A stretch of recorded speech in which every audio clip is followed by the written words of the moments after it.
Let's talk about the breaking news in the NFL. The New York Jets continuing to push their chips into the middle of the table to go all in. It makes a lot of sense with the really old quarterback and kind of the directive that it's time to win a Super Bowl. Would be the first one for the Jets literally since Super Bowl III, since the 60s. The Jets acquiring disgruntled Eagles pass rusher Haason Reddick for a 2026 draft pick, so not even something that impacts the Jets this year or next year, a couple years down the line. Reddick, 11 sacks last year for the Eagles, 16 the year before, joining like a stacked defensive line with the great Quentin Williams, John Franklin Myers, first-round pick from a couple years ago, Jermaine Johnson, last year's first-round pick, who didn't pop last year, but certainly has the pedigree. Will McDonald had a farm. Can Will McDonald be awesome? And Haason Reddick will now replace Bryce Huff, who signed with the Eagles away from the Jets earlier this offseason. And Ken, you and I have talked a lot about the Jets thus far this offseason, touched on them yesterday, and like their win total, 9.5, juiced under. Shaping up to be one of the most interesting teams, if not the most interesting team from a betting perspective, Ken, this NFL offseason. I reference this a lot on the show. I just think like if you don't bet a lot, or you just kind of like casually bet and you just want to like understand things a little bit better, and that, there are some historical criteria, they're going to be like really tough they're too dense. They're like tough to explain. Maybe they matter, maybe they don't. There's been this really resounding consistent trend through decades of the NFL that essentially like the Super Bowl champion is already like very identifiable and is elite at one side of the ball or both, and spends the offseason retooling and improving either the side of the ball that is lacking or just improving their team in general, right? So, when you're looking right now for, all right, like I think we know who some of the really good teams are likely to be next year based on how they played last year. The Ravens were like a top 4 at everything team, like offense, defense, and special teams because their coach, like it doesn't matter. They're just the best at everything. Like that makes a lot of sense. They're also one of the favorites. Like the Niners were amazing at everything. And like number 1 EPA per play quarterback, and the defense has like 98 all pros. Like those are easy, but okay. Like who are the teams that are like, for lack of a better term, like next? Like, are there teams with young quarterbacks? People think Houston's probably like on the upswing. Green Bay maybe on the upswing. Like those would be 2 good examples.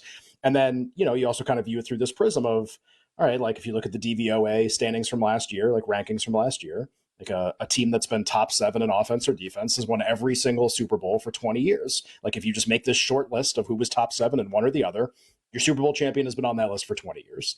And to me, this at least like, it doesn't mean if you're 8th, you can't win. It just narrows for me, like who should I be spending more time on than other teams? Are there teams that are like a waste of time to a certain extent, unless I think something really crazy is happening with that franchise that would cause me to devote more attention to them? I bring this up. That's a really long-winded way of saying the Jets are on this list.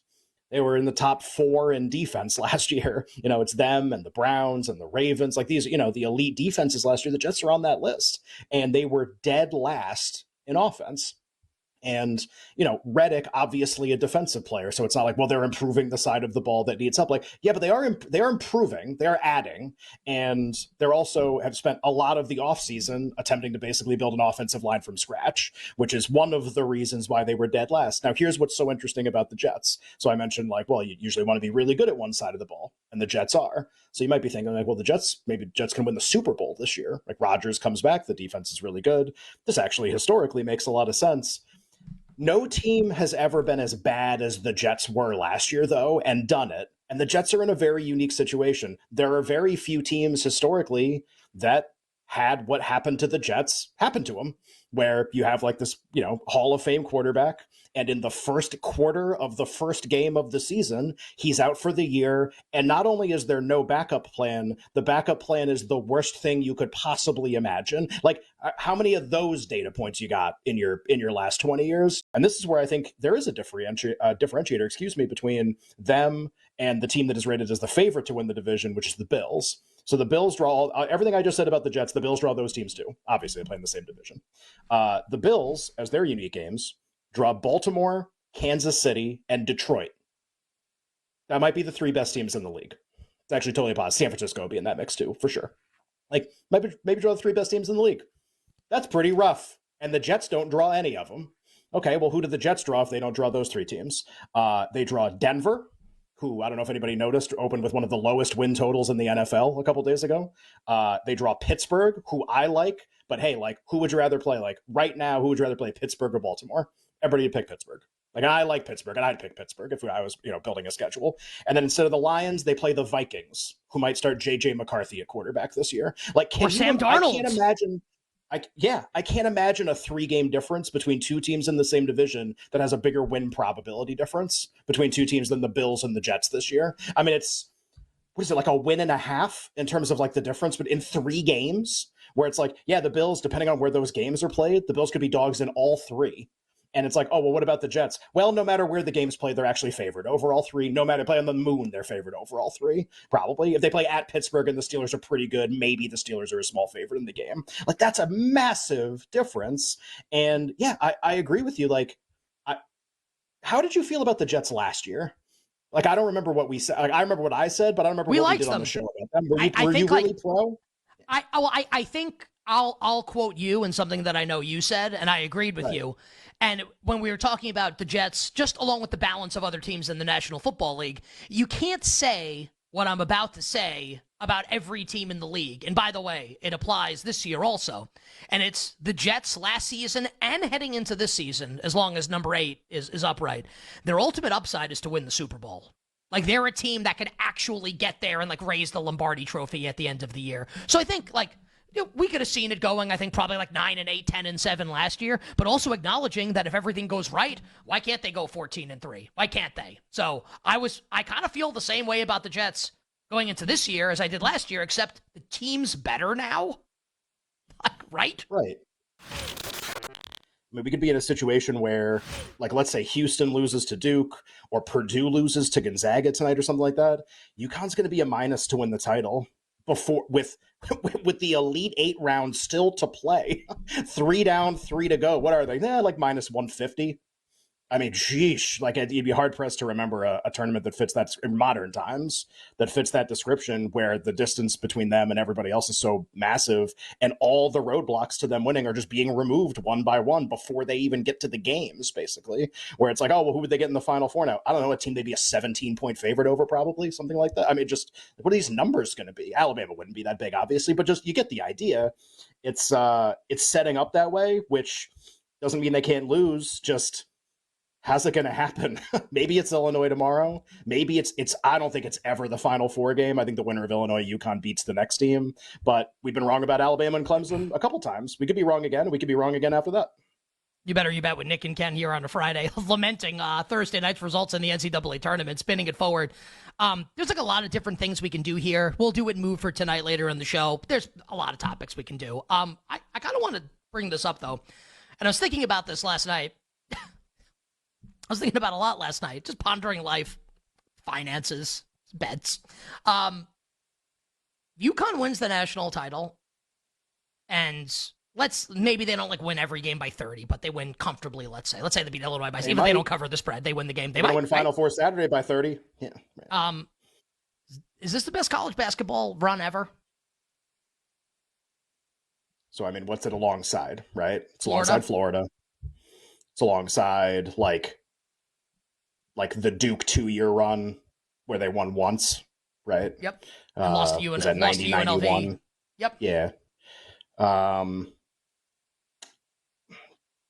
Yeah, I mean, the Villanova titles were set. They had a year in between, right? So it's like that's kind of a little bit different, and the players changed over. Like, Jay Wright was obviously still the coach, but I think about that sometimes, like winning those 2 titles with just, and this team feels sometimes like those teams where it's just like the balance in scoring. I mean, Jalen Brunson, the point guard for one of the teams, obviously now on the Knicks, like that was the most efficient offense in the history of college basketball that season. And I think the game has changed a little bit since then. I think a couple other teams have come close to that, but like, you just felt watching the games like everybody can have 1,000,000 points and it makes perfect sense. And when you watch UConn, it's the same. What's the name of the guy off the bench who had like 20 in the first half last night? Spencer? Yeah. What's his first name? Cam. Jake Spencer? Cam Spencer. Jake Haason, is that his name? Jake Spencer. It's happened to be a great name. It's just, you just watch the games and like, anybody goes off and you're like, well, yeah, they're good enough, they can do that. Like, that's not out of character for that. And there's like 9 of those players for them. Hurley gives like great post-game interviews too. He's like extremely confident, but it's like a good interview. And it's like, not, yeah, it's just everything about him's just there's A plus plus plus plus. So I don't know, like we can do like the full kind of game previews and stuff. We can do a lot of this tomorrow morning also. I'll be interested to see what Illinois can challenge them with. Like, because it is funny. I don't think I'm going to bet Illinois in the game. I think I've learned my lesson, and just like maybe UConn wins by a lot, maybe they don't. Why didn't RJ Davis pass the ball? Yeah. Why Armando Bacot probably has like 55,000 dunks in his college career in like the 9 years that he spent in North Carolina. Why couldn't he dunk that one? What happens? Just man, it's bad as it gets. Yeah, I was trying to think about like what Bill Withers song made the most sense. It's like, ain't no sunshine when he shoots. Oh, who am I thinking of? I think I'm thinking of Bill Evans. Bill Withers, of course, maybe. Is someone. Yeah, great songwriter, Lovely Day. like a legendary songwriter. Yeah, I think passed away a couple of years ago, maybe. You were at my wedding. My wife and I came out to Lovely Day at my wedding. Yeah, Lovely Day, which is like a 10 out of 10. So as one of many 10 out of 10 songs that he has. Yeah, I mean, it's really. When the result of the hoops game seems impossible to face. Yeah, today it wasn't a lovely day. It wasn't not so much. Yeah, I just it's like the account balance. Then I look at you. Yeah, right. And the world's all terrible. Oh man, yeah. So, need that Venmo name, Venmo name, Venmo name, Venmo name, Venmo name. That Venmo name. Is it a hyphen? Venmo name. Then I'll send that check. Dun, dun, dun. My bank wants to make sure it's all right with me.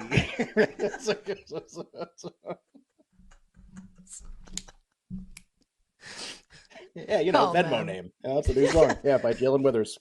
Venmo name. Oh, yeah. Venmo name. Venmo name. Venmo name.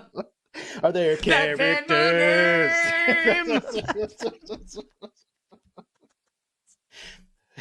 What's the image? Venmo name. Venmo name. It's me with my dog.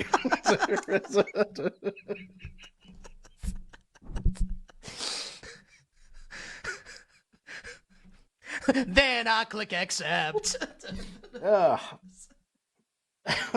Just like, yeah, it's like that's what it was.